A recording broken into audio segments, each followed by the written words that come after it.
ইমোতে কেউ আপনাকে মেসেজ পাঠানোর পরে সেই মেসেজটা আপনি সিন করবেন, বাট যে পাঠিয়েছে সে বুঝতে পারবে না আপনি মেসেজটা সিন করেছেন কিনা বা দেখেছেন কিনা। আমাদের মনে আসা কিন্তু ইমো পূরণ করে দিয়েছি। আমরা কিন্তু অনেকেই চাইতাম যে কেউ আমাদেরকে মেসেজ পাঠানোর পরে ইমোতে সেই মেসেজটা আমরা সিন করবো, দেখবো, পড়বো, বাট যে পাঠিয়েছে সে যেন বুঝতে না পারে। আর এই অপশন বা ফিচারটি কিন্তু আমরা মেসেঞ্জারে ইউজ করেছি, বাট ইমোতে কিন্তু এটা আমরা ব্যবহার করতে পারতাম না। বাট এখন থেকে ইমোতেও কিন্তু আপনারা ব্যবহার করতে পারবেন। যে কেউ আপনাকে মেসেজ পাঠাবে, আপনি দেখবেন, পড়বেন, সিন করবেন, বাট সে কিন্তু বুঝতেই পারবে না যে আপনি মেসেজটা সিন করেছেন কিনা বা দেখেছেন কিনা। তো কিভাবে আপনি ইউজ করতে পারেন, সেটিংসটা কোথায় গিয়ে করতে হয়, ইমোর চলন প্রসেসটা দেখিয়ে দিচ্ছি। পেজটি ফলো করে রাখেন আর ভিডিও টাইমলাইনে শেয়ার করে রেখে দিন, যে কোনো সময় প্রয়োজন পড়তে পারে ইমো ব্যবহারকারীদের। তো আপনারা কাজটা করার জন্য প্রথমে আপনি আপনার মোবাইল ফোন থেকে ইমো অ্যাপটি ওপেন করবেন। এবার বাম পাশে উপর যে লোগোটি রয়েছে এই লোগোটিতে ক্লিক করতে হবে। বন্ধুরা, লোগোটিতে ক্লিক করার পর এখানে দেখুন সিকিউরিটি এন্ড প্রাইভেসি নামে একটি অপশন রয়েছে, এটিতে ক্লিক করবেন। একটু নিচের দিকে আসবেন, দেখতে পাবেন রিড রিসিপ্টস নামে একটি অপশন রয়েছে, এই অপশনটির উপর ক্লিক করবেন। এখানে কিন্তু আপনার ফোনে এভরিওয়ান করা থাকবে, এর জন্য কিন্তু সকলেই বুঝতে পারে মেসেজ সিন করার পরে। বাট এখান থেকে আপনি কি করবেন, সবার নিচের যে অপশনটি রয়েছে নোবডি, এটা আপনি এখান থেকে সিলেক্ট করে দিবেন। তাহলে কিন্তু আপনি মেসেজ সিন করার পরে কেউই বুঝতে পারবে না। তবে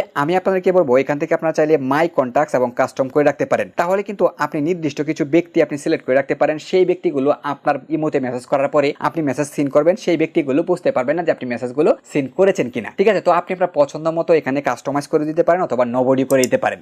ধন্যবাদ।